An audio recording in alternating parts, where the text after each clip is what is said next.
So Benedict, you can start. Okay. Distinguished ambassadors, distinguished guests, good evening to you joining us from the United States. Good afternoon to our dear guests from Europe, and good evening to our participants from the East. It is with great pleasure to welcome you to this online briefing, this online webinar, which is part of a series of webinars where important topics related to nuclear arms control are being discussed. My name is Benedikt Zanzinger from the Multilateral Dialogue, and on behalf of the Konrad-Adenauer-Foundation and on behalf of our cooperation partner, Atomic Reporters, we welcome you to this webinar. Today, we will elaborate on the aftermath of the 10th NPT Review Treaty Conference, which has been held between the 1st and 26th of August 2022 in New York. Despite the best efforts of the conference president, Ambassador Gustavo Zlauvinen, the 10th NPT Review Conference ended without being able to adopt an agreed final document. There was bitter disappointment that the failure of this review conference follows the previous review conference held in 2015 that also failed to agree on an outcome. I'm very pleased to welcome our participants to our speakers today, Ambassador Alexander Kment, Ambassador Ingeborg Dennison, Ambassador Dominika Kreuz, and Ambassador Vinanen. The dear ambassadors attended the review conference and will elaborate, amongst others, on the conduct of the NPT Review Conference and their efforts to build consensus on a final outcome document. Moreover, we're looking forward to discuss initiatives and actions for strengthening the implementation of the treaty during the next review cycle, leading up to the 11th NPT Review Conference scheduled for 2026. I will now pass the floor to Tariq Rauf, who will be moderating this webinar. Tariq is on the board of directors of our cooperation partner, Atomic Reporters. He's former head of verification and security policy coordination, former alternate head of the NPT delegation of the IAEA, and he was a member of the Eminent Persons Group for Substantive Progress on Nuclear Disarmament, convened by the Foreign Minister of Japan. Mr. Rauf also attended the 2022 NPT Review Conference as an official delegate. This has been his 7th NPT Review Conference. Tariq, the floor is yours. Thank you very much, Benedict, for this introduction. We are also very pleased to have our 4 panelists with us. Welcome to everyone to today's discussion on the recently concluded 10th Review Conference of the Nuclear Non-Proliferation Treaty, the NPT as we call it. We are meeting under the clouds of war here in Europe.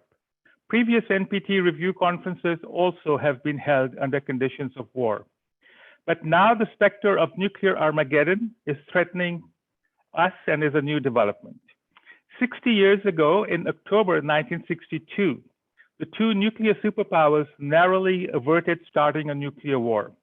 How close they were to nuclear annihilation only became clear years later, after the end of the Cold War and the declassification of records and exchanges between senior military and political leaders. The nuclear doctrines of both nuclear superpowers today call for the use of nuclear weapons, either to protect national sovereignty or to restore strategic stability. In the current tensions, one cannot fail to be reminded of the fateful words of Edward R. Murrow, a US CBS radio correspondent stationed in London, who wryly remarked on the eve of the Second World War that, "I feel that I am on an express train rushing down the tracks into the unknown and that the train has no driver." The Nuclear Non-Proliferation Treaty was supposed to be the driver to control the dangers and risks from nuclear weapons and also to promote its peaceful uses. It has capped the number of recognized nuclear weapon states to 5, but unfortunately, we also have 4 additional nuclear armed states. The NPT breathed life into the International Atomic Energy Agency through its safeguards requirements for verification of nuclear activities in non-nuclear weapon states. And the NPT also recognized the inalienable right of states to use nuclear technologies for peaceful purposes. We are indeed very fortunate to have 4 senior officials who were at the NPT Review Conference at United Nations headquarters in August. Joining us from New York is Alexander Clement, Ambassador, Director of Disarmament, Arms Control and Non-Proliferation at the Federal Ministry for European and International Affairs here in Vienna. He was head of delegation to the 10th NPT Review Conference.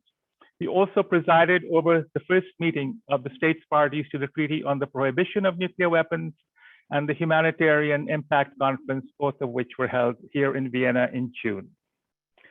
Joining us from here in Vienna is Dominika Kreuz, Ambassador, Resident Representative of Poland, and Governor for Poland to the International Atomic Energy Agency, Vice Chair of the IAEA Board of Governors for 2021 and 2022.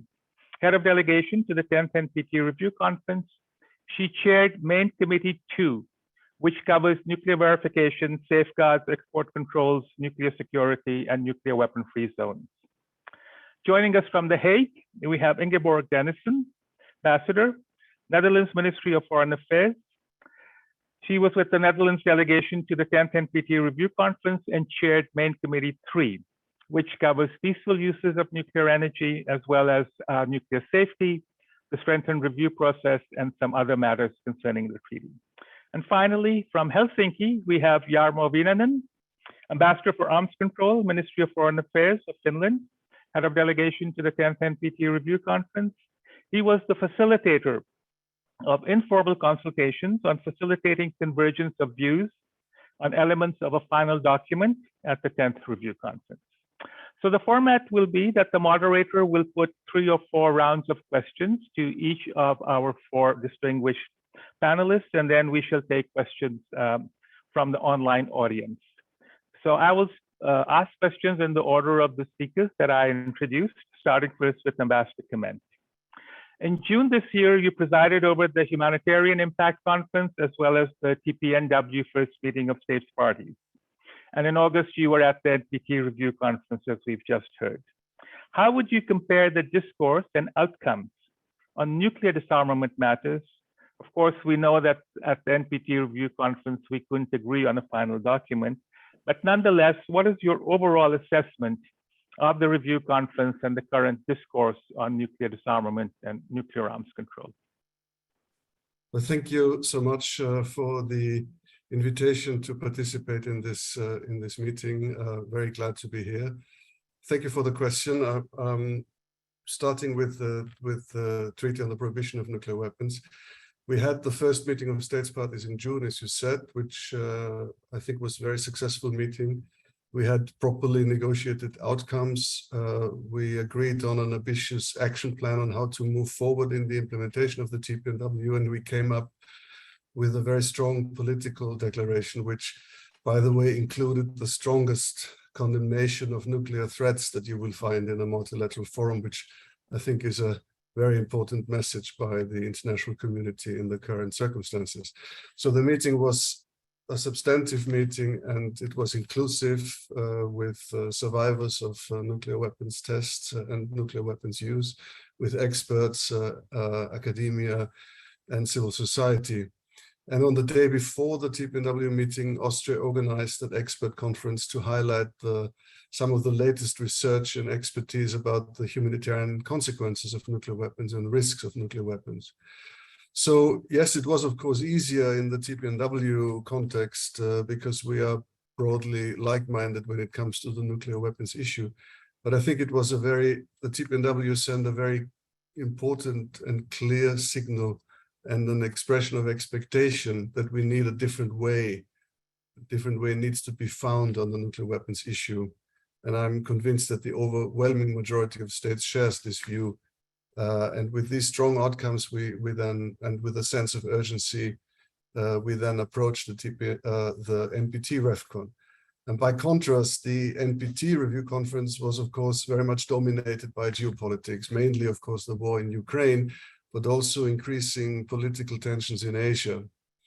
So there the discourse was tense, the negotiations were not successful pretty much on any issue. Even the absolute lowest common denominator, which was then the document that the president put forward at the end of the meeting as the last-ditch effort to have an outcome, was not adopted because Russia blocked it. And in any case, on nuclear disarmament, this document was, from our view, very disappointing. It was made clear by nuclear weapon states that they would not move further than already heavily qualified past commitments, for example, the 2010 action plan. So other than some recommitments of these past commitments and very modest declaratory language, in my view, the document contained no aspects that would have made significant material difference on nuclear disarmament. Maybe one positive aspect that needs to be mentioned is that both Russia and US seem to agree on a call for a New START follow-on, which of course is very important. So it was, in my view, entirely a status quo conference and not at all commensurate to the sense of urgency that is shared by most states, that we need to make clear and credible progress on nuclear disarmament. So even at the time when nuclear risks are as high as they are now, and when there's such an obvious and massive trust deficit among some nuclear weapon states and they can agree on very little, there still continues to be a tacit understanding among them that no forward movement on nuclear disarmament should be allowed. So while most states look at the current situation as dramatically underscoring the need for progress, nuclear weapon states look at the geopolitical tensions as reasons to double down on the nuclear deterrence logic and why progress on nuclear disarmament is not possible. So in my view, the NPT was unfortunately further damaged by this REFCON, and its credibility deficit has worsened. And by contrast, I think the case for the TPNW has actually strengthened, and I hope that more states that are deeply concerned about the current nuclear precipice will join the treaty to strengthen the nuclear taboo. So I was very disappointed, and I think for different reasons, but pretty much everybody who cares about the NPT was very disappointed about what happened. Thank you. Thank you, Alexander. We'll come back to some of these points. So moving on to Ambassador Dominika Kreuz. As expected, the 10th NPT Review Conference was an intense event, inter alia marked by the impact of current developments relating to Russia's attacks on Ukraine and resulting nuclear safeguards, safety, and security concerns.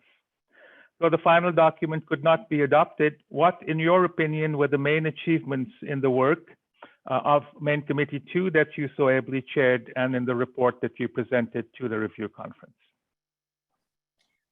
I hear actually the disappointment expressed by Ambassador Kment, and I obviously share that disappointment, and bearing in mind also my very special role that I sacrificed my summer to chair the Main Committee 2 and be a part of the bureau and of the efforts to agree on something.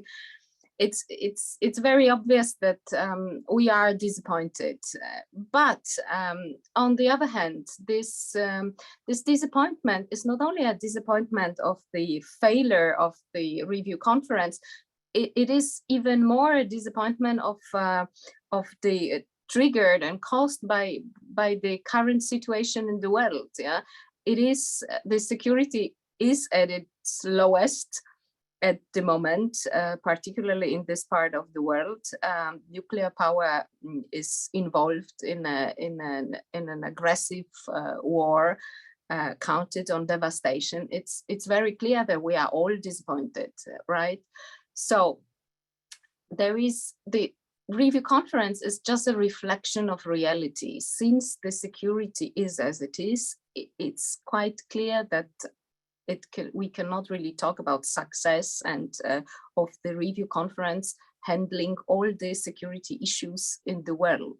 So probably the most difficult conference on security which ever existed, where we have so many subjects open to discussion. Still, apart from this disappointment, I clearly saw a dialogue between a discussion among the states parties, which showed a willingness of them to actually agree. And we were able finally to find middle ground language on many of the issues which were discussed in the main committee too. We were able to confirm the status quo of the treaty. We were able to confirm that this is still the cornerstone of all those three pillars: disarmament, non-proliferation, and the peaceful uses of nuclear technology. And we had good discussions. And the fact that there were thousands of people who are handling usually the security policy and security issues in their capitals, and that they were in New York, and that they were willing to discuss and finally willing to agree on certain issues, is a very positive signal for the world when it comes to times where we will be able to agree. We had discussions in main committee too on different issues related to each other, but not particularly. We discussed safeguards and the whole regime. We discussed the status of the additional protocol. We had a heavy discussion with two different sides, where some states tried to underline the voluntary basis of the additional protocol. The others rather the fact that this is a verification standard and it should be regarded like this.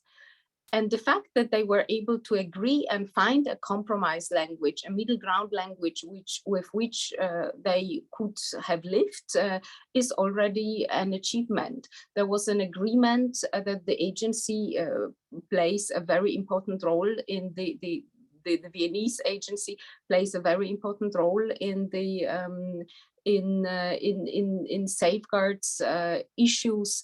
That the mandate should be strengthened, that there should be support from the member states. This is also a very positive sign. The fact that we handled non-compliance very quickly, and that we were able to agree that the cases of non-compliance should be solved through diplomatic means. This is an achievement. It's just a para in the working paper, but it has a huge importance for the whole security policy in the world. We handled the question of the JCPOA. We handled the issue of export controls. We were able to agree on common denominator, perhaps not even lowest, on export control, sort of bringing the document back to the origin. We were able even to find language related to naval nuclear propulsion, which is a very sensitive issue, difficult one, discussed here in Vienna, discussed in New York. Of course, it will be difficult to create the facts through this language, but at least a middle ground were found between those parties who are coming from the opposite sides. So I wouldn't see.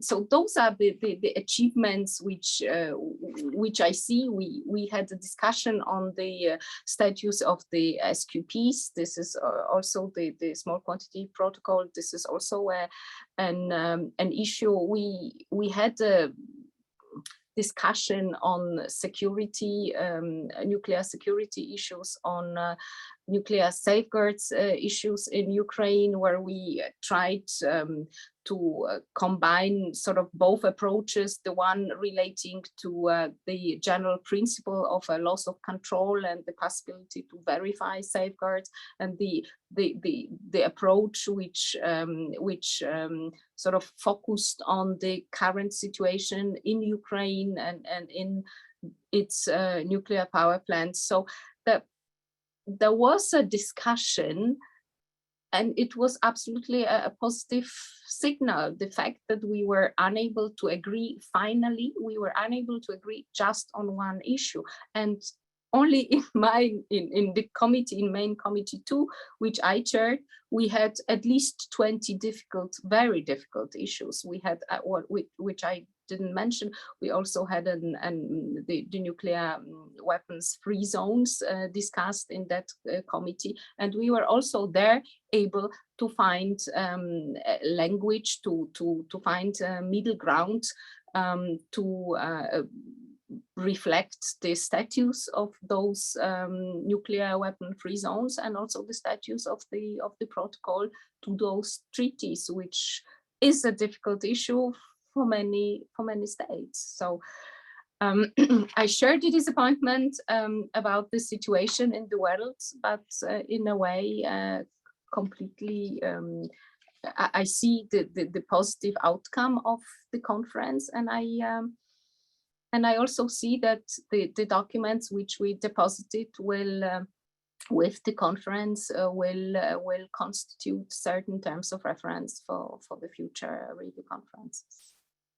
Thank you very much, Dominika. Some of the issues that you pointed out also came back here at the General Conference in Vienna as well. So to Ambassador Ingeborg Dennison, as with the Main Committee 1 and Main Committee 2, Main Committee 3 that you chaired also was dominated to a significant extent by the events in Ukraine, especially as regards nuclear safety at the Zaporizhzhia Nuclear Power Plant. Nonetheless, how would you describe what, in your view, were the main achievements of your committee? And I noted that you, throughout your main committee, you maintained a very calm attitude and were always smiling, even though a lot of the discussion really was very heated. Well, thank you, Tariq, and thank you very much for inviting me to this discussion and this panel. It's a pleasure. And of course, we have been, I have been, and my team has been reflecting as well a lot on what happened during the RevCon. And it would have been great if we would have concluded with a consensus document. I think that would have been a very strong signal for multilateralism, for non-proliferation, etc., etc. But to be frank, indeed, we knew from the start that it was going to be very difficult. So even though I also share the disappointment of Ambassador Kment with the pace of progress on disarmament, I think we knew that it was going to be a difficult conference, and we had a lot of issues even before the war in Ukraine that we knew were going to pop up. And then the last 6 months, it was even harder. And in that sense, I think that how I look back at it after a couple of weeks, indeed, the fact that we were able to come together for the first time in 7 years with the entire community to have in-depth discussions about all these topics, I think it was encouraging. I think it was also encouraging that in the end, as Ambassador Kreuz said, that the consensus broke down on a very clear issue, but that all states parties except for one were actually willing to come together on a compromise, and that I think was very important in this day and time, and perhaps also an important signal. So I think we do not really do ourselves a service if we talk what is in the headlines that the conference has failed, because there is much more to it than what appears from the first sight. So for Main Committee 3, I think I was lucky in a way to be able to chair Main Committee 3, because there are quite a lot of, let's say, positive elements that can be discussed in that main committee. But even Main Committee 3 was a hard one this year, because as you said, a lot of our discussion was about the situation in the Zaporizhzhia Nuclear Power Plant that was, at that time, was it was developing in real time. I remember we had our discussions, and at the same time, there was a Security Council meeting called for by Russia in the room next door in the Security Council about the situation in the power plant. So it was almost impossible not to talk about it. It was very real and very present on the mind of many countries in the room. But it was not the only one, not the only topic. I think in terms of the more classical discussions, let's say within the NPT, the most salient one was the balance between rights and obligations for many countries under the NPT. So the balance between progress on disarmament on the one hand, and the perception of undue restrictions on the access to peaceful uses on the other. And we had a lot of discussions on this balance, understanding about it. And I think if I look back at it, like what I think we have achieved, and this cannot be seen, in isolation, because it depends also on discussions that are happening in the other pillars, of course. But in the end, what I felt we achieved was an understanding about the balance, and also an understanding about that it is important not only to recognize the access or the rights of peaceful users, but also to find ways to actively promote it. So we had quite some new text actually on the linkage between peaceful uses of nuclear applications, technology, and development issues and global issues, the SDGs, but also climate change, for example. And those were, I think, I don't know if it's the reason, but I felt that during the whole 2 weeks that we had our working group discussions, the atmosphere was quite constructive, and we could actually, we found the time to deliver 3 versions of a document. So we had a Rev 1, a Rev 2, a Rev 0, Rev 1, Rev 2. So we had time to go through the text multiple times with the countries in the room. And that meant that we had quite some substantive discussions and exchanges that I think we hadn't had for a long time, also because of the COVID situation. So that I think was good. There were some, I don't know if I have to say smaller issues, because for some countries they are very big issues, but we also had discussions about highly enriched uranium, the conversions, and on Article 10. And there as well, I think on uranium, we reached a compromise, and on Article 10 as well, we were able to get some new language. And then there was a proposal indeed for a working group to strengthen the review process. That was in the end the only decision that was adopted by the entire conference. So in sum, I think, yes, of course, disappointed that we didn't come with the final outcome document. I think we really felt in the Bureau that we were very close, even if we hadn't expected it at the outset. I think we came to believe that it was actually possible, and therefore the disappointment was even bigger when it didn't happen. But I definitely feel that we have had some good substantive discussions, and I hope we can build on those in the coming review cycle. Thank you very much, Ingeborg. And as you mentioned, Article 10 deals with the withdrawal from the treaty and the way in which states would need to give a notice of withdrawal. And I think a new thing also was that nuclear energy is being looked at in a new light these days, in light of climate change. So moving on to Ambassador Jarmo Viinanen. Ambassador Viinanen, you were tasked by Ambassador Zlauvinen, the president of the review conference, to assist him in facilitating convergence of views and recommendations, especially on Main Committee 1 issues, that is nuclear disarmament. And accordingly, you held discussions at the mission of Finland to the UN in New York. Could you tell us which states were invited and on what basis? What were the major challenges that you faced in encouraging agreement on contentious issues? Yeah, thank you very much for including me also in this conversation. I'm delighted to participate altogether. Let me also reflect a little bit on the overall experience from the review conference. As been said already many times, the review conference took place with the backdrop of a very difficult international situation altogether, caused by the Russian invasion and continued assault on Ukraine. So this was certainly a dominating issue in the whole conference. But despite this, I found the atmosphere in the conference more positive than I expected. A lot of delegations showed a little bit strong commitment to the NPT, the purposes of the NPT treaty, and also a lot of flexibility on the issue. There was a real will, a common will to achieve an outcome document from the conference, which we knew from the beginning it would be a very difficult task. In the end, it was only one delegation which didn't agree on the consensus paper, Russia altogether. And that's because of they couldn't agree the language concerning the territorial integrity of Ukraine, which was, of course, a big disappointment. But to me, the failure not to agree on an outer document is not because of NPT. It's not failure of NPT. It was a failure of, I would say, one delegation which didn't agree to the outcome. So in a sense, saying that the NPT is in more trouble than before, that it's a low point for NPT, and so I think are false accusations in a way. I mean, this commitment to NPT and its purposes, to me, seem to be very strong with all the delegations.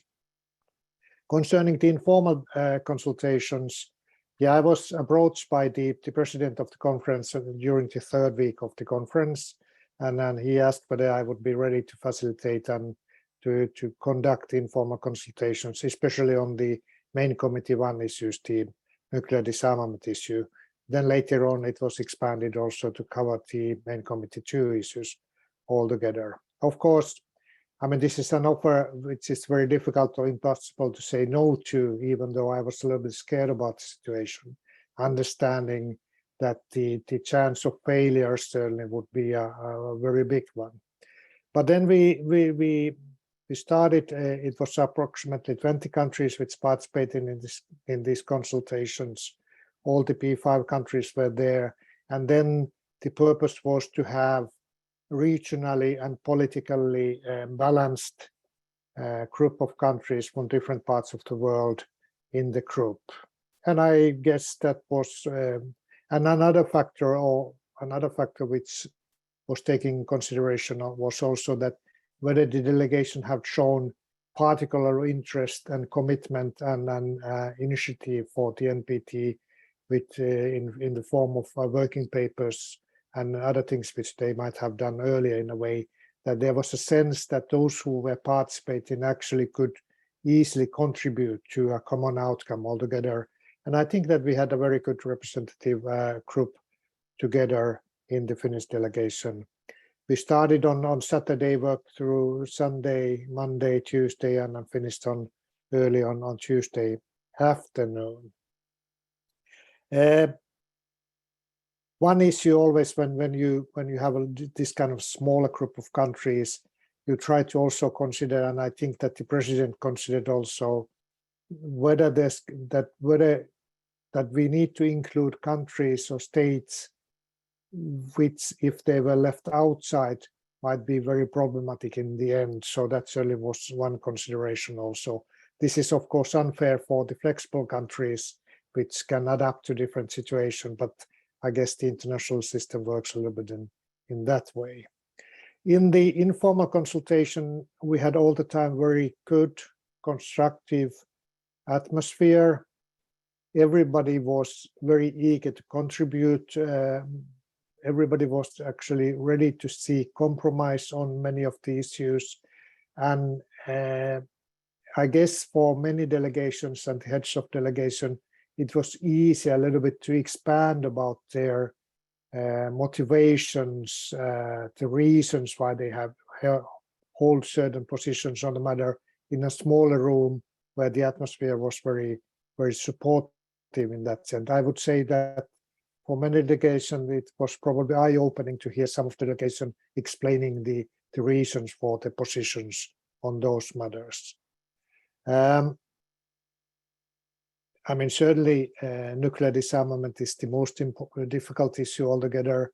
And particularly, there were delegations which were pushing certainly for quick further steps in nuclear disarmament, more accountability, measurable commitments, things like that, which were very difficult for nuclear weapon states altogether to agree to. So, I mean, it was easy to see that there's a big divide between the delegation, and it's not as simple as non-nuclear weapon states and nuclear weapon states. I mean, there are a lot of countries which lie also there in between. For a chair in this kind of an informal consultation, it's important that one tries to listen to each and every delegation, their motivation, trying to understand where the red lines lie, where the possibilities are, and then in order to, based on that, trying to somehow find a compromise language which would be agreeable to all, which would not fulfill anybody's full expectations altogether. So that's probably was my role in that sense. And one more thing concerning, for example, the main committee one issues. Of course, a lot of work had been done already in the conference and in the working papers. So we based our work on the draft report from the main committee one, and then also on the main committee two, because of course one couldn't start from the scratch. It was better to work with the work which already had been done with the able leadership from the main committees.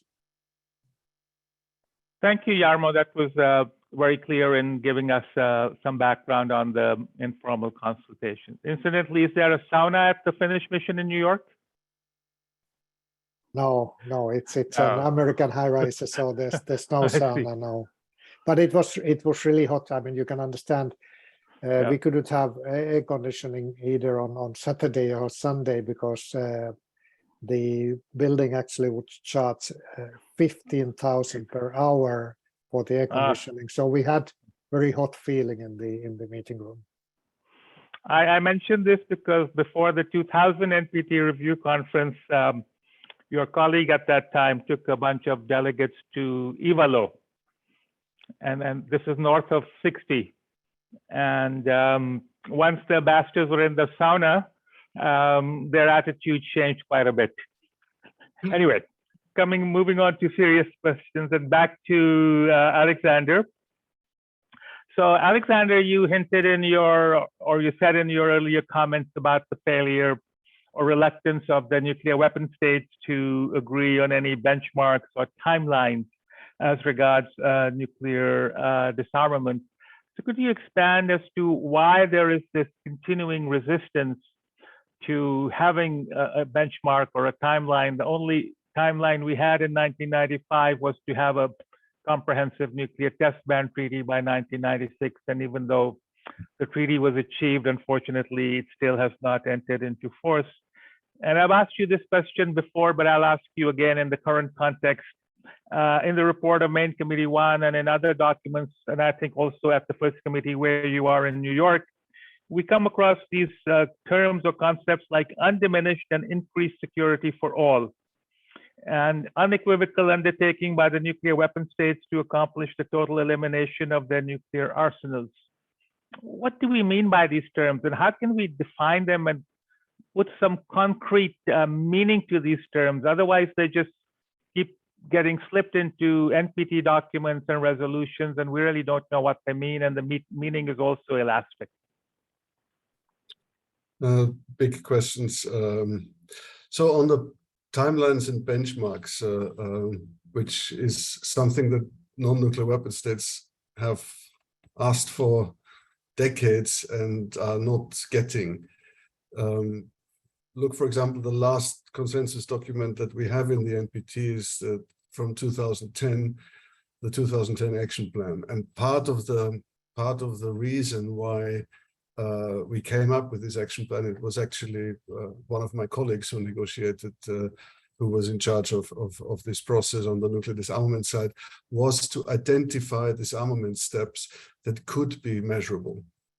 In order to move away from sort of more general declarations of commitment to nuclear disarmament. But also in 2010, it was not possible to include timelines and benchmarks. Nevertheless, I think the action plan from 2010 has proven its worth, but in a sort of reverse way, rather than being a tool by which the implementation of nuclear disarmament could be measured, it became a tool to demonstrate clearly the non-implementation of Article 6. And this clarity of non-implementation now with a whole set of commitments, even though they don't have timelines, but this clarity, I think, was also what in a way energized then the TPNW process. So I think simply most non-nuclear weapon states have lost faith in the sincerity of nuclear weapon states to actually want to achieve nuclear disarmament. And the expressions that you mentioned, I think the expression undiminished and increased security for all is a really perfect example for this. On the face of it, of course, it sounds absolutely great. I mean, who could disagree with undiminished and increased security? Of course, all of us want that. But in reality, it's this coded language in the NPT. In reality, it's introduced into NPT documents by the nuclear weapon states as qualifiers. It means, in their interpretation, that nuclear disarmament is only possible with maintaining nuclear deterrence, and that no nuclear weapon states will move unless the other side, whoever it may be, moves as well. Because this could then be seen as diminishing the security of nuclear weapon states.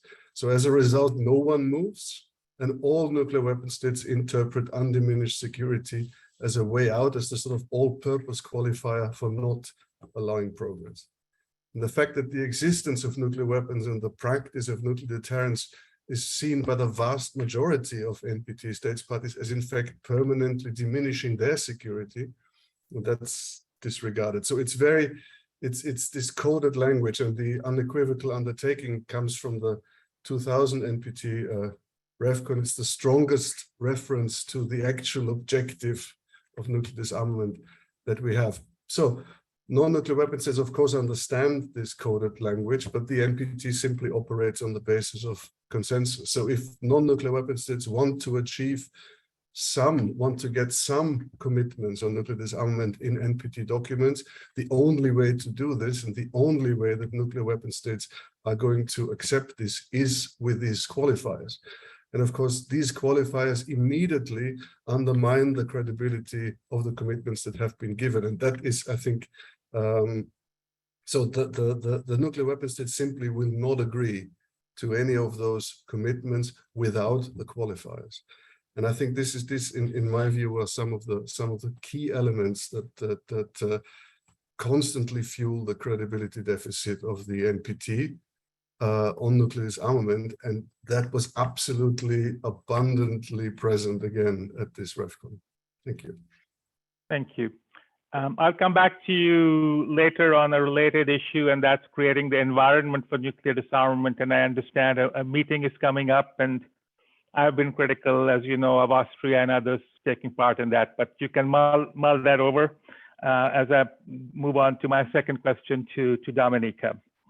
Ambassador Kreuz, it's sometimes observed that the discussion in Main Committee 2 mainly mirrors the discussions at the IAEA General Conference on safeguards, nuclear security, and replicates much of the text of IAEA General Conference resolutions.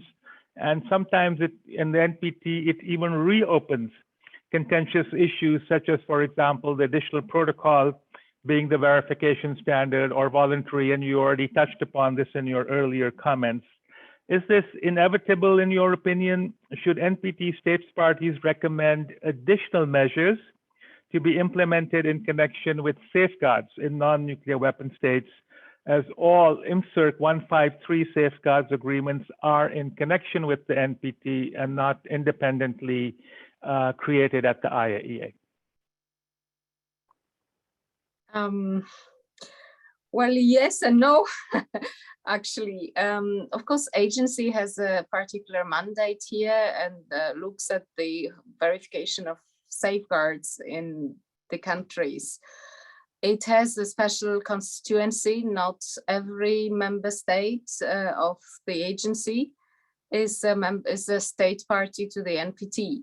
So the question, if I understand correctly, is the relation between the NPT membership and the membership of the agency.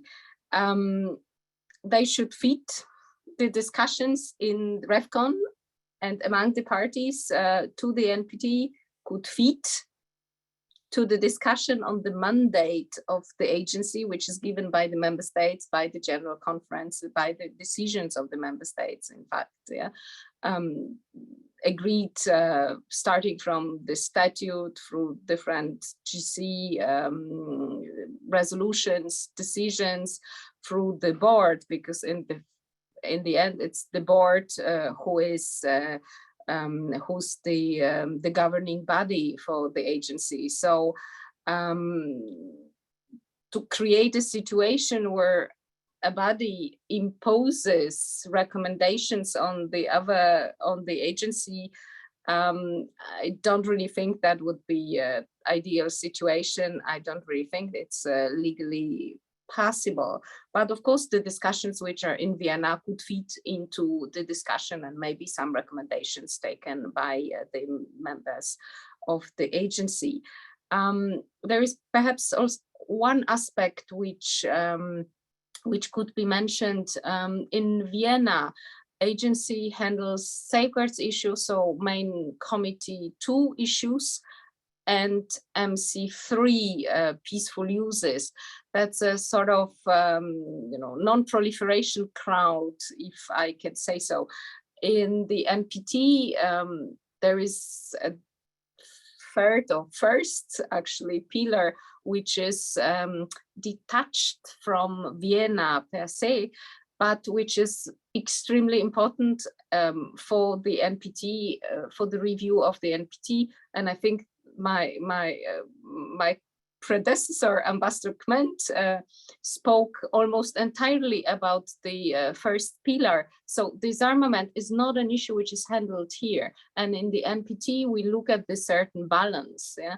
So there is also kind of a trap for the NPT membership where even if there is a willingness sometimes perhaps to agree on the issues related to MC2, there won't be an agreement on MC2 as long as there is no agreement on the outcome of the on the disarmament issue and in the MC1. So the questions of safeguards are taken then hostage by other issues. Yeah, like as we saw the particular situation in Ukraine, right, where there is a loss of control over the nuclear power plant. So I don't think that this should be somehow in a position to impose, the NPT RevCon should be somehow in a position to impose any kind of additional work or mandate on the agency. Thank you. This is a bigger discussion. We don't have enough time for that. But I'm glad you mentioned that Main Committee 2 and Main Committee 3 issues are Vienna issues. That's 2/3 of the review conference. And that's why I, for a while, have been advocating that we should move the review conference to Vienna, as you might have heard. So coming back to Ambassador Ingeborg Dennison, I shall also put to you the question that I just put to Ambassador Kreuz, that the discussion in Main Committee 3 also mainly mirrors the discussions at the IAEA on nuclear applications and replicates much of the work done here in IAEA General Conference resolutions. So again, as Ambassador Kreuz mentioned, do you think it's also inevitable that this should happen? But for the record, the agency's technical cooperation and assistance program dates all the way back to 1957, the founding of the IAEA with its 2 functions of preventing the military use of the atom while promoting the peaceful uses. And therefore, the technical cooperation programs of the IAEA are available to all agency member states, whether parties to the NPT or not.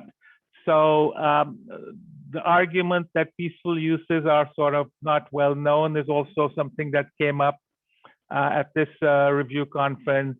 And as you would have heard from the IAEA representative in New York, there are somewhere around 1,100 technical cooperation projects in about 130 countries. So could one still say that peaceful uses are not well known? And this was some discussion in your committee. So I'd be glad to hear your views on that. Thank you.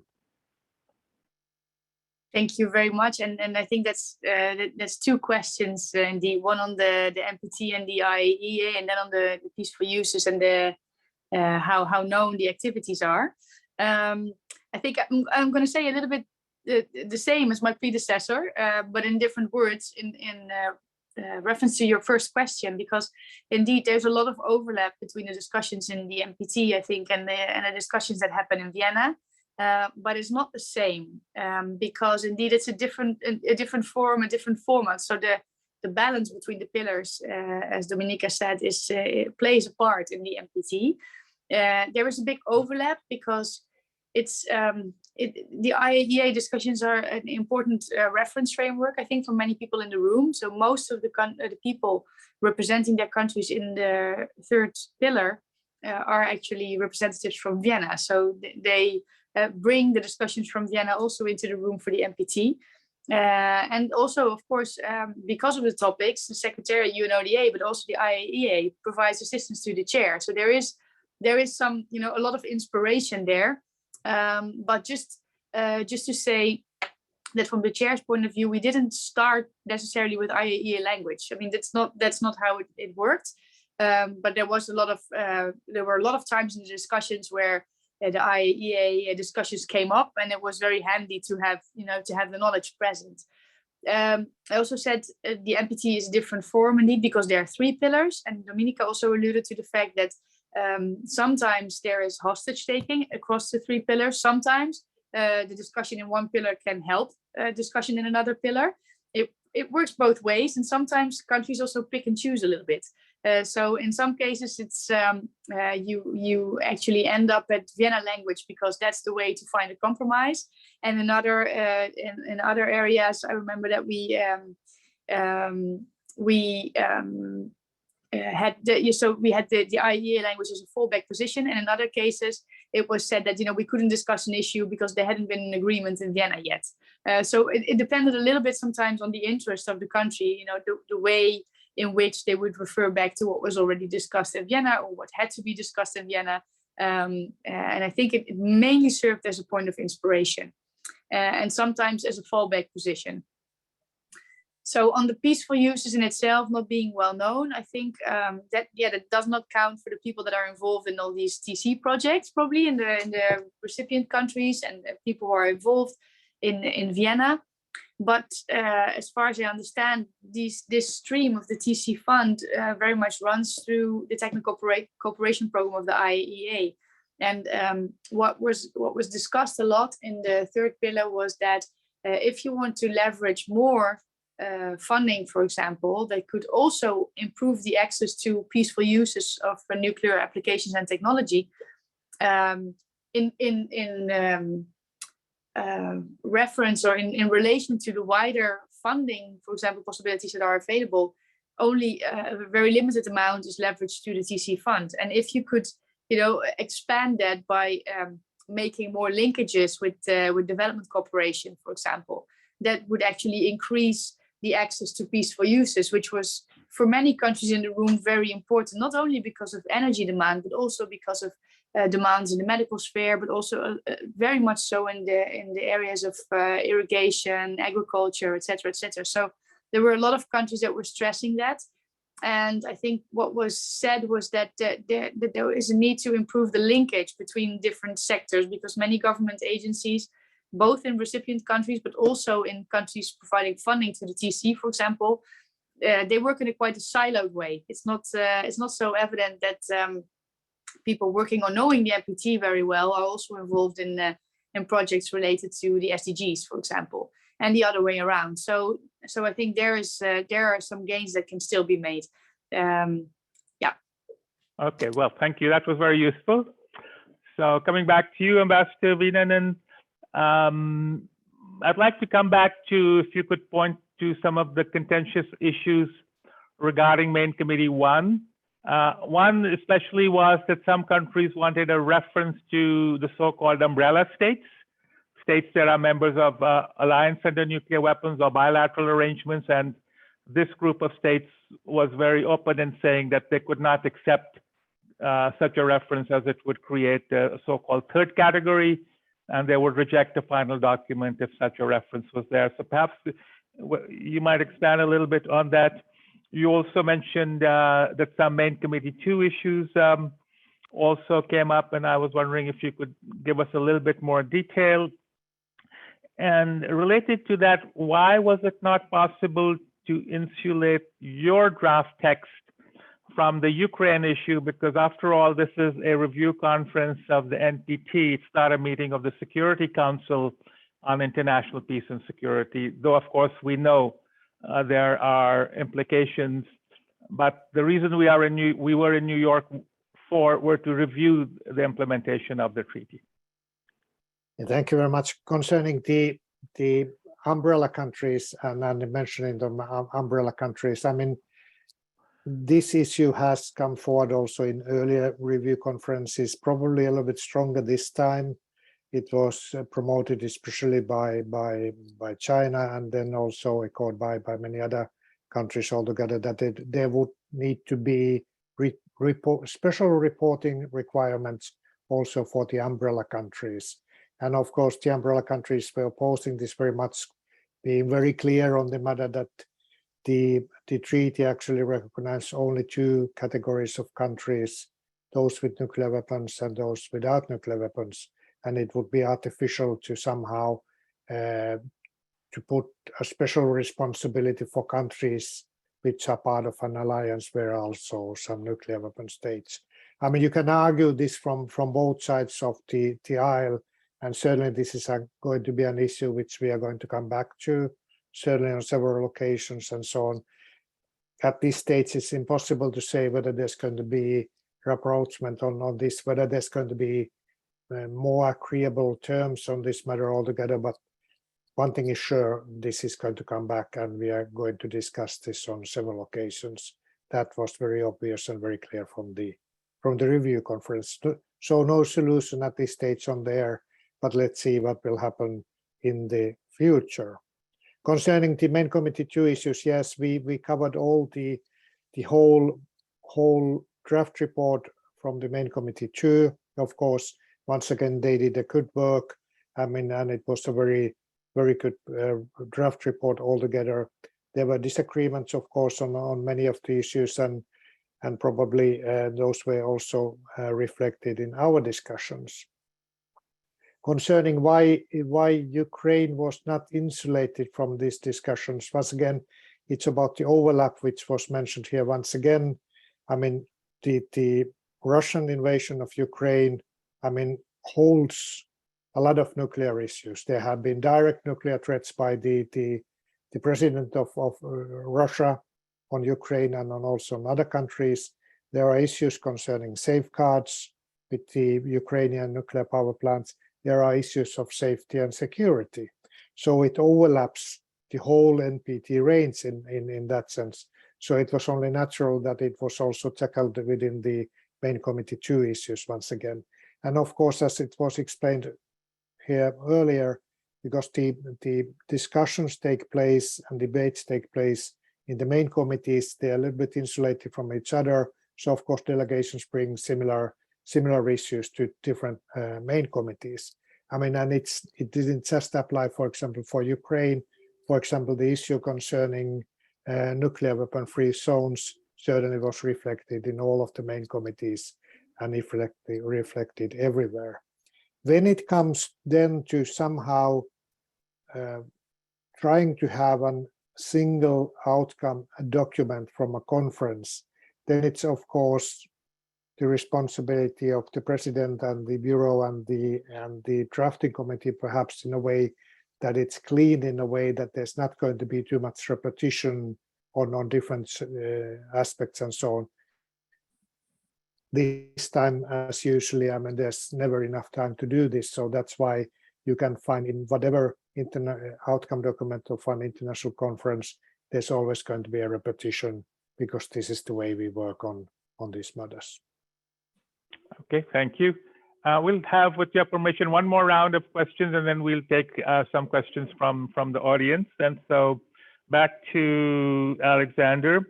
You took part in the informal consultations that Ambassador Zlauvinen chaired. So as regards nuclear disarmament, and since you were a participant as opposed to him being the chair, how would you describe the discussions in the informal consultations?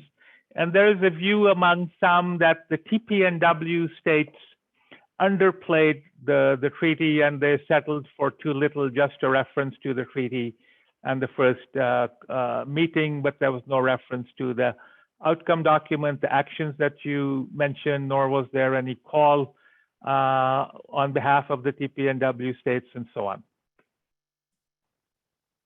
Thank you. Yes, I took part in these memorable 4 days in the Finnish mission. So I want to start by saying that I think Ambassador Zlauvinen and Jarmo did a really very, very good job in really difficult circumstances, and specifically his decision to gather us in a south-facing conference room at 35 degrees was absolutely masterful Finnish sauna diplomacy. It was really almost unbearable. Very good way of trying to get countries to be flexible so that they can leave this sauna as soon as possible. Nevertheless, we spent many, many hours there. So I think we definitely had substantive discussions, and by and large, the atmosphere remained very constructive and productive. But nevertheless, I would not say that we can actually speak of areas of agreement. The task that Ambassador Zlauvinen had in this informal process on request from the president was to come up with a text in his personal capacity that may end up not being opposed by any state if it would be presented by the president, then at the end as the president's last-ditch effort to bring the conference to an outcome document. So in these many hours of discussions, we went through all the difficult issues with really interesting and substantive discussions. But on nuclear disarmament, many progressive proposals were made, and virtually all of them were objected by one or more of the nuclear weapon states. So no one agreed on anything. Ambassador Zlauvinen then took what he heard, the different positions, and put it in a draft that he gave to the president. And naturally, that was the lowest common, or the lowest denominator text, but I fully acknowledge that it was definitely his best assessment of the discussion and what he heard in those four days. But it's difficult, I think, to speak of areas of agreement. So in my view, we would not have had a successful review conference specifically on Pillar 1, even if Russia had not blocked the final text. So my delegation would, like everybody else, would not have blocked the adoption of the final document, and Austria is generally not in the business of blocking multilateral outcomes, but not because we were satisfied really with any of the aspects, specifically on Article 1, or because we felt that it was the result of a successful negotiation process. I'm speaking specifically on Pillar 1 here, but rather because we felt very strongly that another failed review conference after 2015 would damage the NPT even further. And I think that was the approach, I mean, everybody took, except Russia, that unfortunately blocked even that, which was, of course, very regrettable. And on the TPNW aspect, I don't think that the TPNW states underplayed the importance of the treaty. First of all, we were absolutely crystal clear about the complementarity of the TPNW with the NPT, which is in fact an effective measure to implement Article 6 of the NPT, and it's an additional and important non-proliferation measure that strengthens the nuclear taboo. We said that in group statements, we said that in many, many national statements.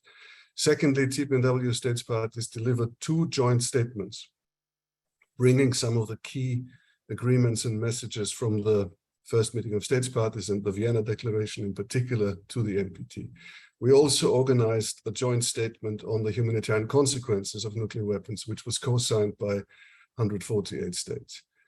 So the TPNW, I mean, it does not need an endorsement from the NPT. It's an international treaty in its own right that is complementary to the NPT. And this is why we proposed ourselves factual references to the TPNW in the outcome document about the negotiations of the treaty, about its entry into force and its status, which are factual developments since the 2015, which took place since the 2015 REFCON. We didn't push for anything more because also, I think TPNW states parties were very responsible in trying to sort of help the NPT to get to an outcome. I mean, that's also why we would not have blocked it, because we feel strongly that the NPT is an important treaty. But in terms of we did not sort of make the TPNW the kind of key issue of discussions at the NPT, because it would just have added further contentious aspects, and the NPT, as we saw, had enough of those. So we specifically tried to approach this in a responsible manner. Thank you. Good, thank you very much.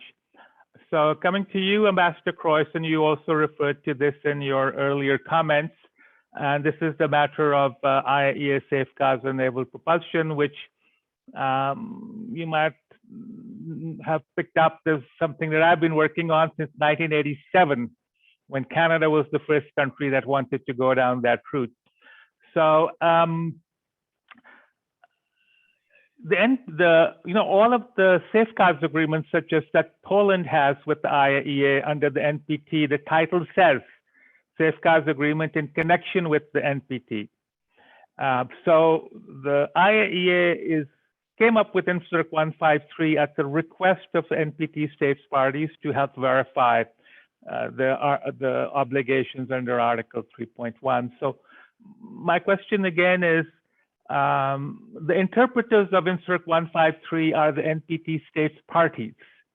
And so do you think that there was an opportunity lost at the review conference where the NPT states could have given some guidance on how this issue could be dealt with at the IAEA, so that we, just as Ambassador Zlauvinen explained, there's a reluctance to have a third category of states.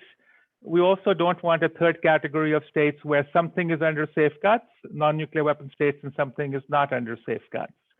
And I know this was a very contentious issue at the review conference, at the general conference as well. But in your capacity as chair, I was just trying to see if I could find from you why there was a reluctance for NPT states parties to provide some help or guidance, other than saying that it should be transparent and open. Well, this was from the very beginning when we tried to prepare for the discussions in the MC2 on the basis of the general debate in the first week of RevCon. We already knew that there will be two very, very difficult issues, nuclear naval propulsion and the safeguards in Ukraine and loss of control over a nuclear power plant. So one of those. In addition, we got also the status of additional protocol as a also very difficult issue. The nuclear naval propulsion, we had China on the one hand, who wished actually to stop those kind of activities in the region of Southeast Asia, at least. And then on the other hand, we have countries who decided to embark on it. We have Brazil with its indigenous production, and we have the AUKUS countries, and we have also other countries who are interested in the issue as such, and also in broader terms, security in the region. So coming from very different sides, it was clear that it will be difficult to find a real agreement on the issue. There was no place for it, no expertise for it, no perhaps political will for it, and not enough time, not sufficient time to really work on this issue. But the fact that in the end, all those sides were able to agree that there will be a discussion, that agency will come forward with certain rules of verification of those issues. This is perhaps a very small step, but a step which shows a middle ground and a certain understanding, right? So that there is a willingness to have a kind of dialogue on the issue. So I don't think it will be possible to have an agreement which reaches farther than what we had in the conference. On one hand, the RevCon lasts 4 weeks. It's a very long time. In those kind of multilateral negotiations, timing of agreement is very important. So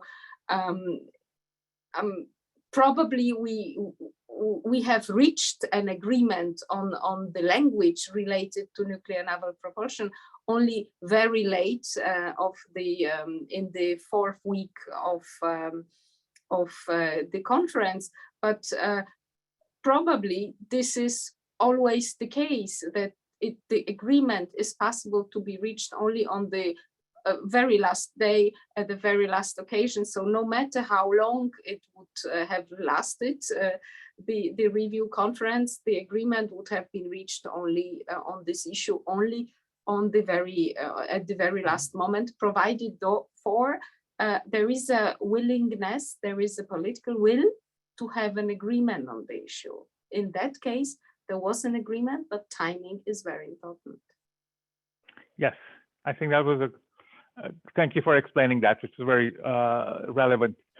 So coming to you, Ingeborg, and as you mentioned, a new element at the review conference was the recognition of the essential role of nuclear applications and technology in implementing the Sustainable Development Goals and also achieving climate change goals, and also nuclear energy being regarded as clean energy, particularly in sectors which didn't do so before. So how can we advance this in the next review cycle culminating in the 2026 review conference? Yeah, so I think what is important to mention that on this part of the draft outcome document and the document that came out of the main committee 3, there was a lot of agreement. So I think this was actually a part where most countries felt quite comfortable with, to some extent because there are no uniform obligations to all countries. It's more an appeal for countries to invest more in making sure that that linkage between access to peaceful uses and development issues is improved. So I think in the first place, even though there was not a consensus document, nothing stands in the way of implementing what is actually suggested in this text. And some suggestions are actually geared at the UN and the IAEA, but most of them are actually for countries themselves to implement, donor countries in particular. So I think this can serve as a document that that inspires countries to try to do more.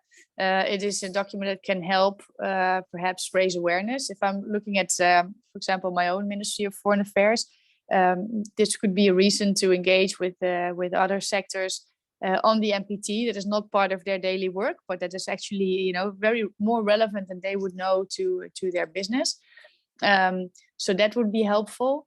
And then I think it's important also to think about how to take this up in the next review cycle through the preparatory committees, because we will meet again in less than a year from now for the first PrepCom, I think in Vienna.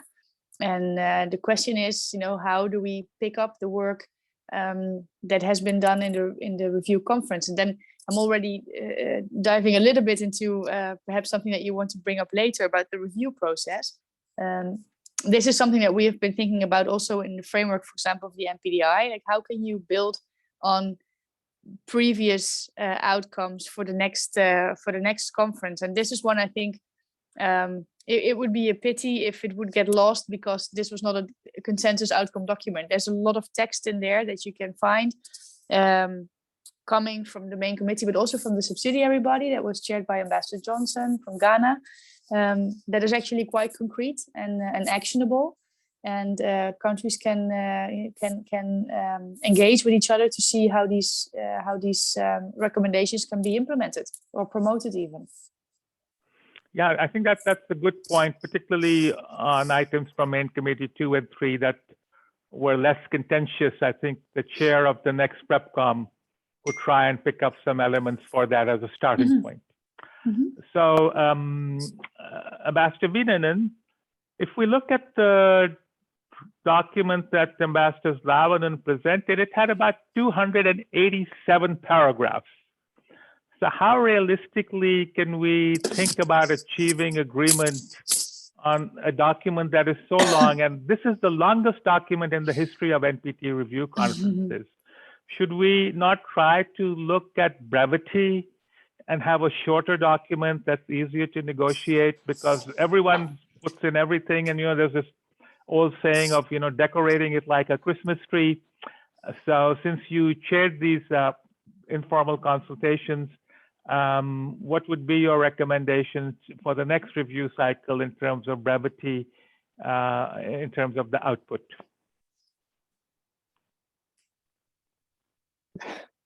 Very easy question, yes, and impossible to answer really. I mean, as was said by Dominika and also Ingeborg, I mean, there's always a certain dynamic in the international conference. There's always a certain dynamic within review conference.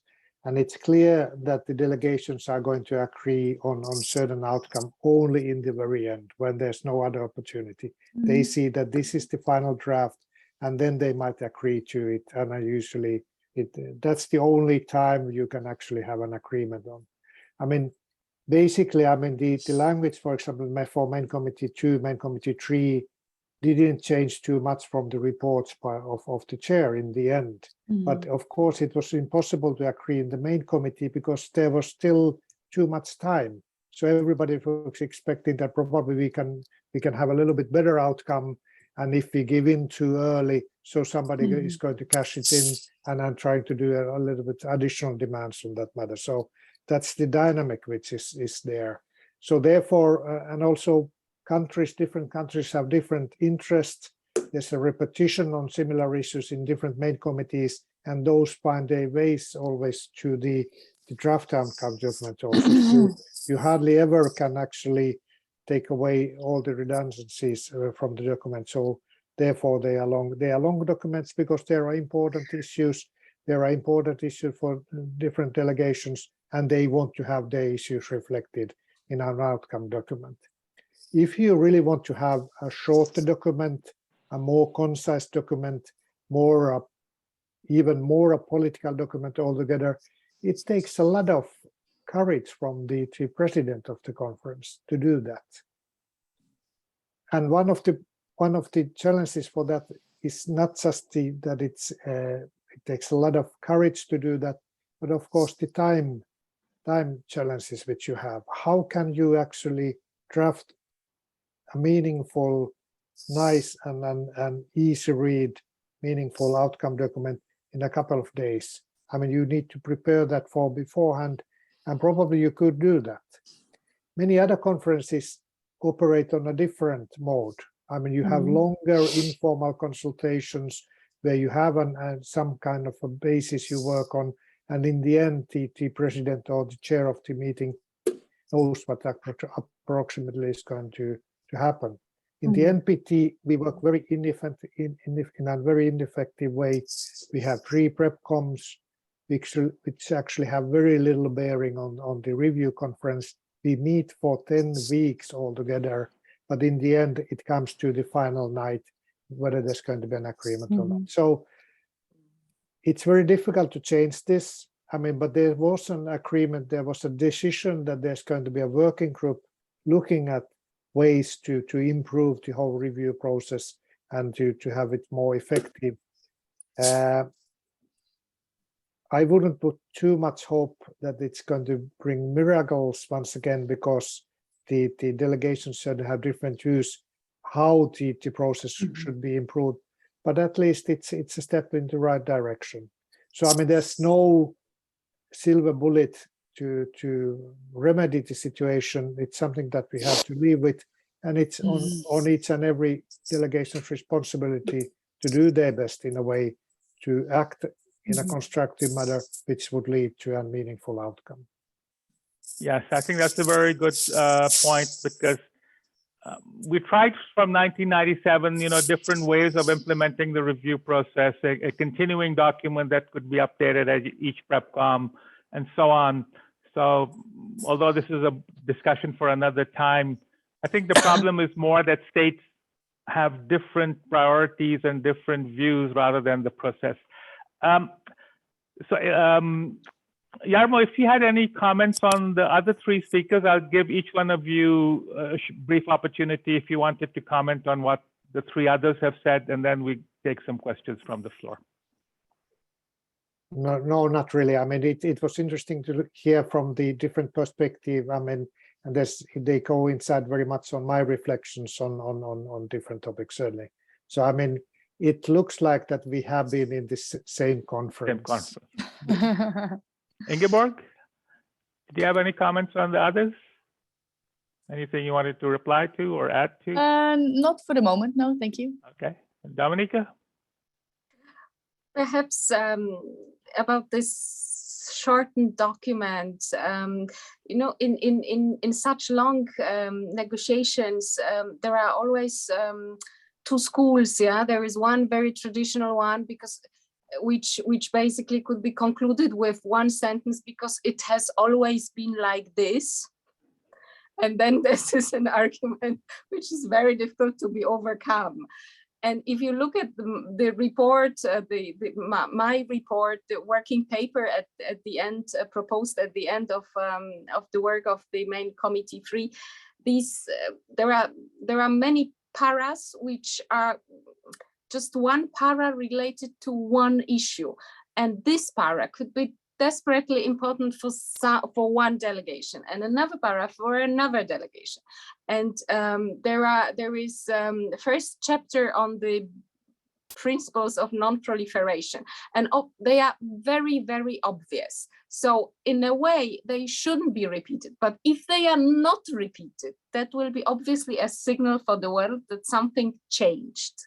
So I think on the MC2, it will be very difficult to change the structure, even though the document coming out of this year's discussion is a different one from the 2015 and 2010 and the others. We used also agreed language, but there is a different document. And if you look, for instance, at the export control paragraphs, they're completely different from the previous ones. Yeah.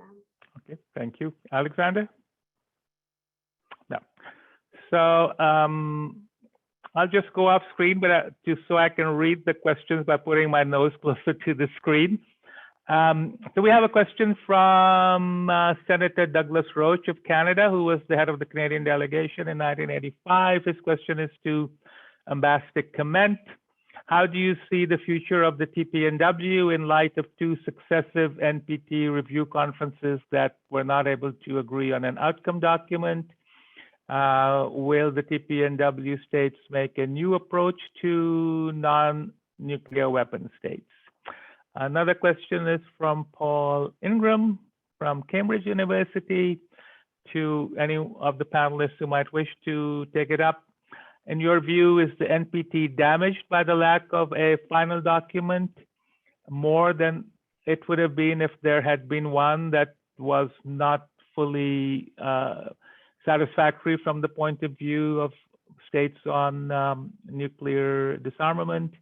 And did the members of the international community prioritize an opportunity to use the text to send a signal to Russia that they need to vacate the power plants in Ukraine? And then the third One is from Yuri Krivunos, who's former head of the UN Center for Regional Cooperation and Peace and Disarmament in Kathmandu.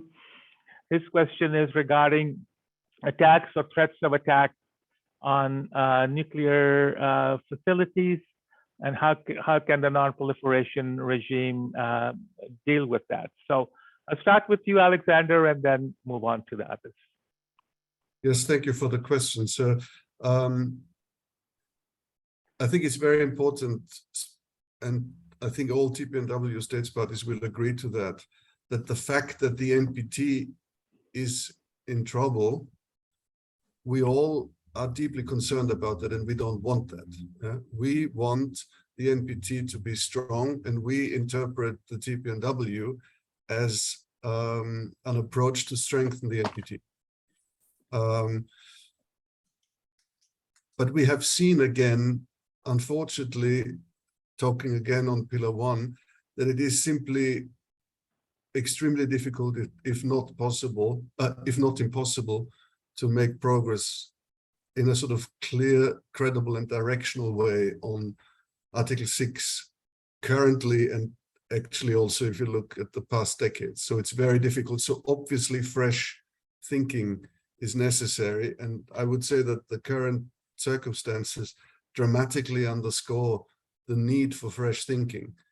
So I think the TPNW's case has been strengthened, first of all, by what we see, the nuclear threats that are being made, that we're really on the brink. And secondly, is that the main framework that we have, the NPT, is in trouble and needs help. So to answer the question, I think the TPNW will gather more support from non-nuclear weapon states who are concerned about the nuclear direction of travel, and as a way of strengthening the taboo, as a way of making clear that the current status quo is not sustainable and not tenable. And on Paul's very good question, I think whether the NPT is sort of more damaged with no outcome or with the weak non-implemented outcome, I think it's really worth thinking about. But I think at the end of the day, no outcome, even a very low level outcome, is better than no outcome whatsoever. So I think the fact that Russia could not agree, or did not agree even to that already very watered down text, is more damaging than it would have been if we had agreed or had this outcome, which is, and I explained that, is the reason why my country, and I think many other countries that were actually not satisfied with the text, would have wanted to go along with that outcome. Thank you. Thank you, Alexander. But leaving the Russian objection aside, we found that the obligations or the commitments on disarmament are being watered down. 2010 was a watering down of 2000. And if in 2022 we had a further watering down and the focus was all on nuclear risk reduction and maybe no first use, are we better off in that sense? Or would it have been better to have raised the alarm that, that most parties to the NPT are not satisfied with implementation, at least a one pillar? Do we have problems with the implementation on compliance issues, as Dominika mentioned, but at least we have some mechanisms that are underway. Whether they are working or not working is a separate issue. Well, yes, it's all true what you say, but we also see that the entire international law and multilateral system is put into question, and that is deeply disconcerting. So I think in the current circumstances, there is probably an overarching priority to keep the institutions, the treaties, the frameworks that we have as alive as they can possibly be. That's not satisfactory, that's not good, but it's better than the alternative. So I think that's it's all true what you say, and it's a sort of weighing. It's a no-win situation, and it's weighing. But I think the prospect of all these treaties falling apart, completely falling apart, is worse. And for the NPT, I think it's probably better that the NPT is sort of limping on with all its structural problems and weaknesses, rather than it completely disintegrating. And I think that's an approach that I mean, the vast majority of states, with all the differences that we have on substance, I think want these institutions and frameworks to keep going. Okay, good, thanks.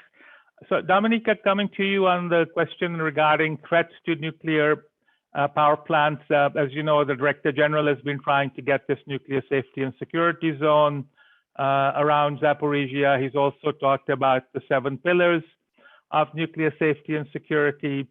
So this issue of armed attacks on nuclear facilities is not new, but you would have recalled that even in the conference, on the review conference on the amendment to the Convention on the Physical Protection of Nuclear Material, there is a reluctance in some states on not having an internationally legally binding agreement against armed attacks on nuclear facilities, because some states potentially want to retain the option to attack nuclear facilities, and some other states that they deem to be not in compliance with the NPT, for example.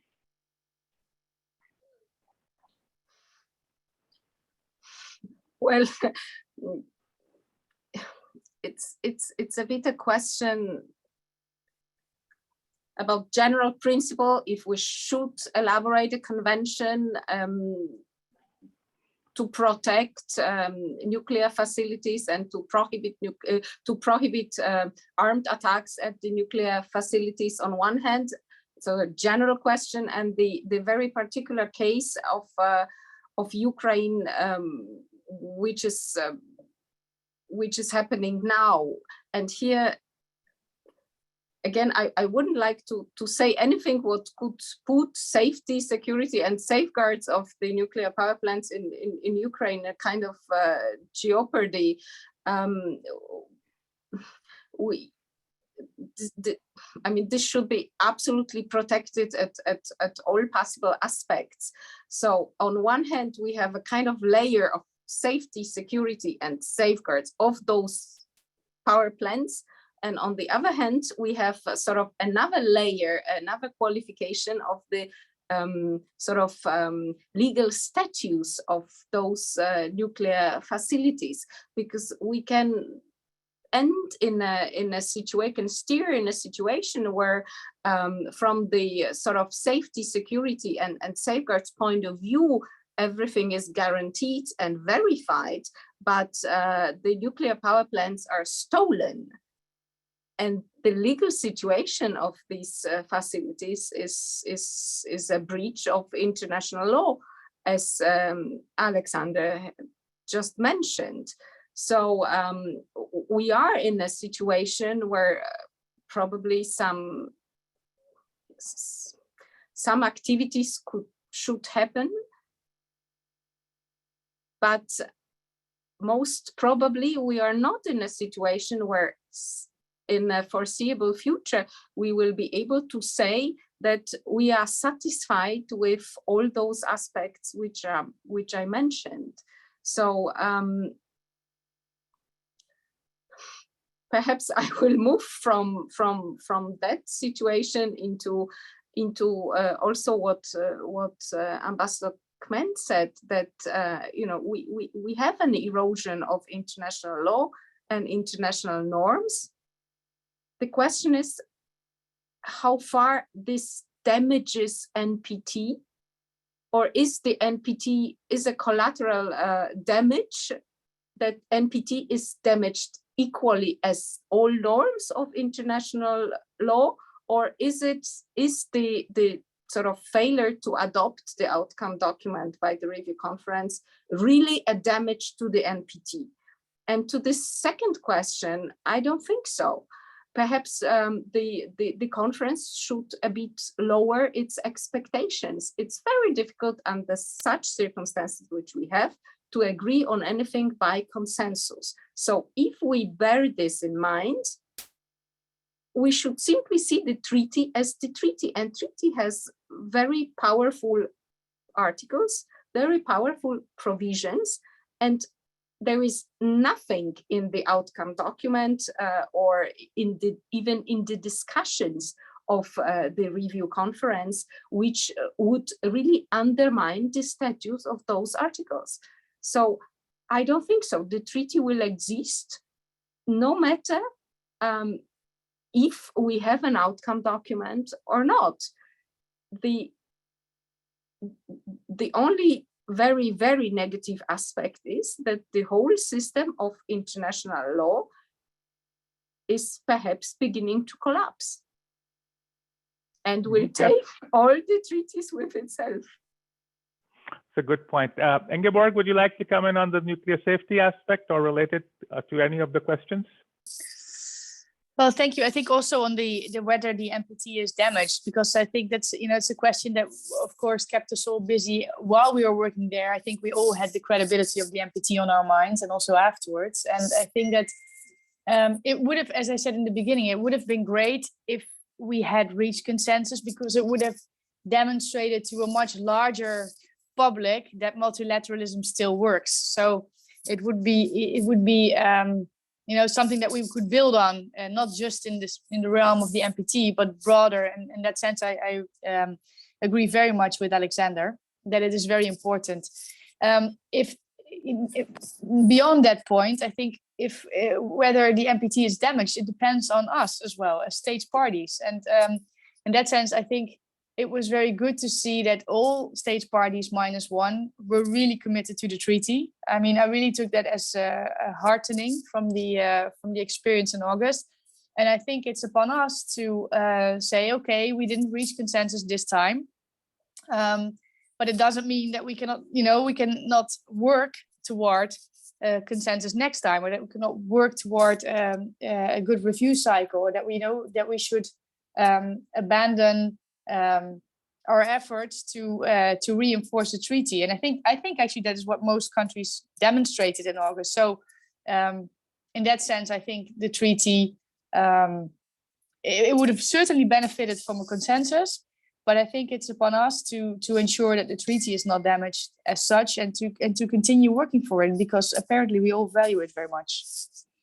Yes, I think that's a very good point, that we are the keepers of the treaty, the states parties, and it's up to them to ensure that the treaty remains and its implementation and its authority is upheld.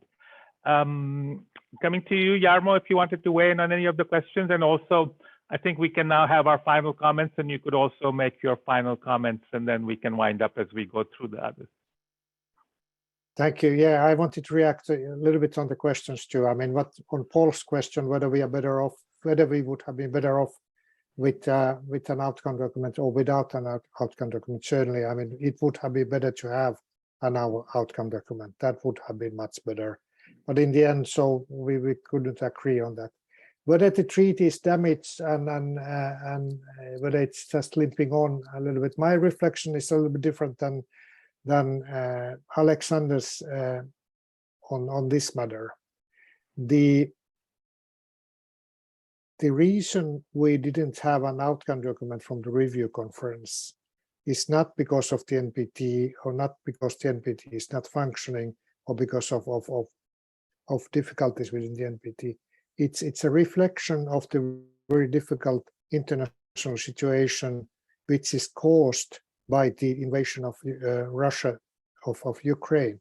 When a privileged member of international community, a nuclear weapon state, recognized nuclear weapon state, permanent member in the Security Council, decides not to obey the common international rules, international law, the UN Charter, and so on, the whole international system is damaged.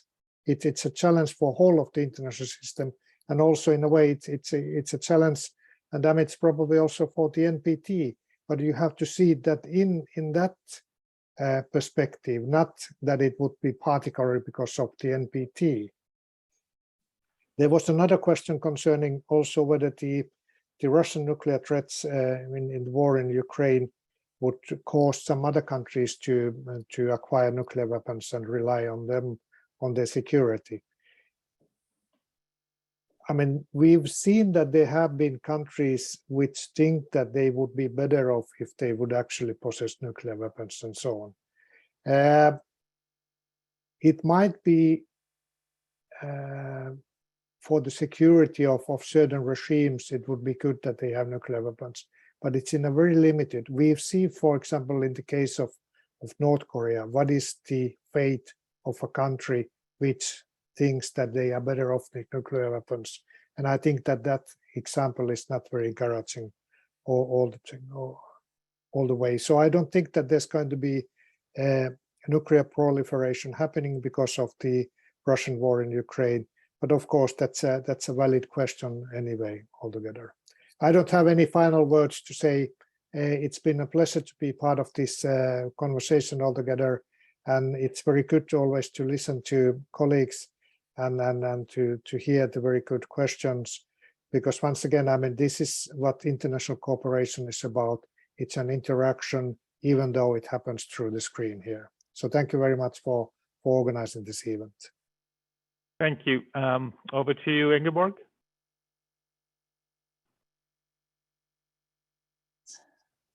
Yes, likewise. It was a pleasure to be here and to discuss with colleagues and others what happened actually in August and how we can take this forward.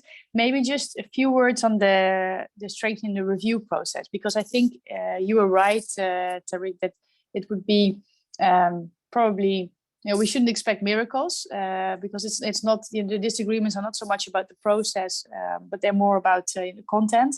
But I think that it might help to look into how we could better organize it. And it was actually one of the proposals from the MPDI.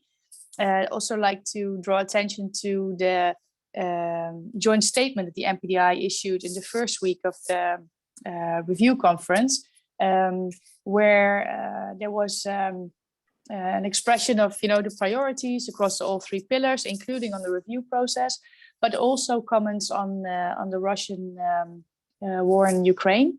And I think that we're looking at the process, the review process. There's two aspects to it. There's the how to organize the process and how to organize substance. But I think there are ways still, to make the NPT more inclusive, and that can actually help us gain a better understanding through the PrepComs. Like, for example, we had a lot of in preparation for the first PrepCom, we did a lot of regional workshops. And we found that a very good basis for future discussion. Also, the MPDI paper, and other papers actually that are submitted long before the RevCon is held. The fact that ideas are there, that they are socialized, they are discussed, helps us in the end finding consensus. I think that's what Jarmo just said. That if international cooperation is about listening, about understanding each other, and seeing where we can find common ground. So organizing that could certainly be helpful. And then there's a way, you could also address issues as transparency, for example, making sure that the issues that you care about are properly addressed. So I think we could, and then finally, there were some questions also during the process, for example, the relation between the main committees and the subsidiary bodies, because I know that in our case, it wasn't exactly clear from the beginning what the difference was, for example, what the function was. So that's, there are things I think we can discuss about to see whether we can organize the process in such a way that we have time for discussion and that we can dive deeper into our, understanding our differences so that we can reach common ground. And then also to find institutional knowledge like yourself. You said that you were there since you followed RevCons since the year 2000. That's actually wonderful, because I think in this bureau, I don't know if any of us, went to an entire RevCon before. And I think is always the case, particularly in diplomatic circles. We change positions, so we need people who follow all the RevCons, who have the institutional memories, and make sure that we connect what we do to what has happened before and what will happen afterwards. So thank you very much. Yeah, thank you, Ingeborg. I think this comment on the strengthened review process is very useful. In the past, I worked with two of your Dutch colleagues, Ben Sanders and also the late Ambassador Sanders, who was the head of the Dutch delegation to the CD. I've been suffering through NPT since 1987. So I have many, many wounds on that, but I'd be happy to, after this webinar is over later on, when we're thinking about the strengthened review for the next review process, I'd be happy to be in touch with you on that.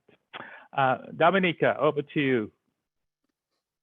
Not a lot of closing remarks on procedure and perhaps facilitation of the discussion and all those of the discussion of all those almost 300 articles and perhaps 50 different, really different issues where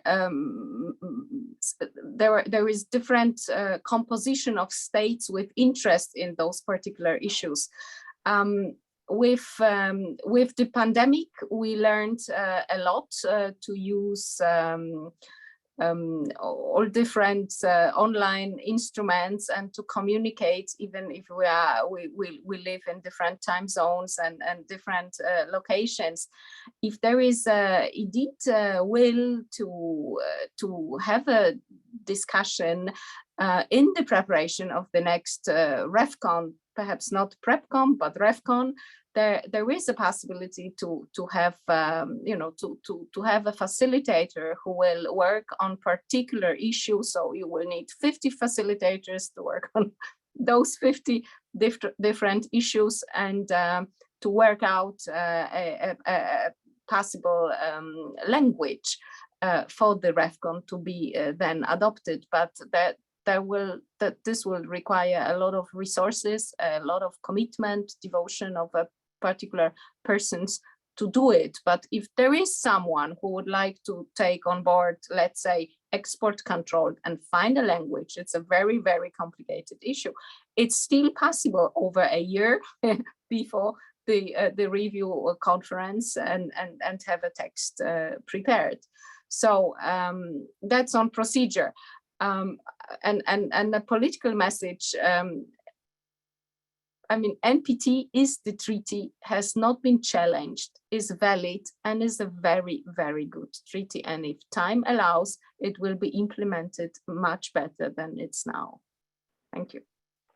Thank you very much. You mentioned the export controls, but you know we've had a problem with export controls. On the one hand, we agreed that all new export control arrangements must require comprehensive safeguards agreements as a condition of supply. But some years ago, one country not party to the NPT, subject to Security Council resolutions, was given special treatment in the NSG. So on the one hand, we want to strengthen export controls. On the other hand, we also open the doors. And that's always been the tension in the non-proliferation regime, because broader geopolitical considerations also come in. Alexander, sorry, you want to go ahead? If just a comment, yes, I do remember that case as well.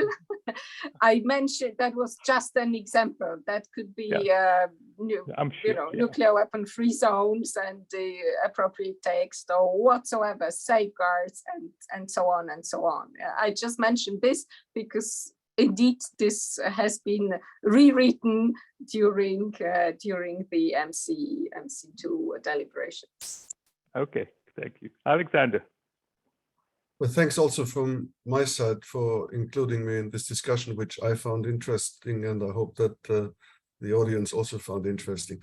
I wanted to come back to what Jarmo said and agree with him that, of course, if the actions by a permanent member of the Security Council and the depository of the NPT pose profound challenges to the entire NPT. So that is a new element and very, very disconcerting. And that was very obvious at that RevCon. But it's not, it's not that the NPT was smooth sailing before the 24th of February. Yeah, the NPT has been severely challenged, and the NSG exception you mentioned is just one example. So the additional problem or the additional challenge for the NPT with Russia's action is what conclusions are going to be drawn from these circumstances. And we see a re-emphasis on nuclear weapons. So that is a terrible challenge to the NPT and to the credibility. So I don't think the NPT will sort of implode, but I think there's a very serious danger of it being hollowed out. And that's what we see. And the failed REFCON, yes, because of Russia, but these structural problems have not been addressed at all. Not at all. In fact, they were omnipresent and made worse from my perspective. I accept that others may have other takes on it. So I do think the NPT is very seriously being damaged over a long period. And what we saw at the REFCON now is adding another layer or several other layers. And that is a big concern for many, many states, including my own, including, of course, all the colleagues who are here, who continue to emphasize their commitment to multilateralism and to the NPT. But at the same time, we see it being hollowed out. And that must be addressed. So we have another chance in 2026. I'm not particularly optimistic, because it was very obvious that it's extremely difficult, and the political will to address those fundamental issues is just simply not there. And in fact, we see that the current circumstances are used as justification for more importance on nuclear weapons. And I mean, how are ultimately the 150 plus countries who have forsworn these weapons, how ultimately are they going to see the value of the treaty if this is the direction that is being taken? So there was very clear, almost sort of desperate expressions of commitment to the NPT, but I think that's on borrowed time. So I'm really concerned about that. Thank you. Thank you, Alexander. Well, this is not the first time that a permanent member of the Security Council and depository of the treaty has been at war. The 2005 Review Conference also failed, and two other depositories and permanent members had also violated international law. But I'm not trying to make any equivalence, but just factual. So we've come to the end of our allotted time. We've had a very. But there is, if I may, Tariq, but there is a slight difference, because the authorities of that particular permanent member of the Security Council threatens the world to use the nuclear weapon, and this is a completely different situation from the previous one. That's factually correct. Yep.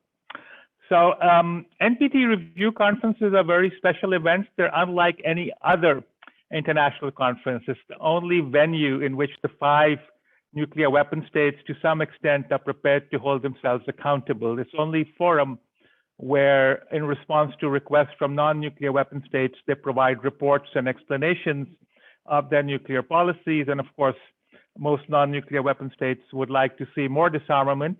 It's the only forum where we have a broad discussion outside the IAEA on nuclear verification and peaceful uses. And that points to the importance and strength of the NPT. So even if we fail to agree on outcome documents, it's not so much a failure of the treaty, it's more that broader, bigger geopolitical events have come to dominate the proceedings of the review conference and also the security interests of states. But again, I think, as Alexander correctly pointed out, regardless of these challenges, it's still our responsibility to echo what Ingeborg also said, to make sure that the integrity, authority, and credibility of this treaty is preserved to the maximum extent possible. So I would like to thank all 4 of you for sparing the time and taking part in this very interesting discussion. Our next online event will be on the 10th of November, and it will address IAEA safeguards and naval nuclear propulsion. We did one such event in November of last year, and now we have more information. So with that, thank you again, and I'll pass it back to Benedikt Zanzinger of the Konrad-Adenauer Stiftung to bring this proceeding to a close. Well, thank you, Tariq.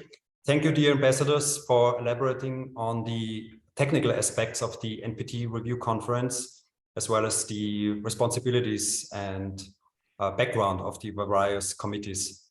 Thank you, Ambassador Kreuz. Thank you, Ambassador Dennison. Thank you, Ambassador Kment in New York.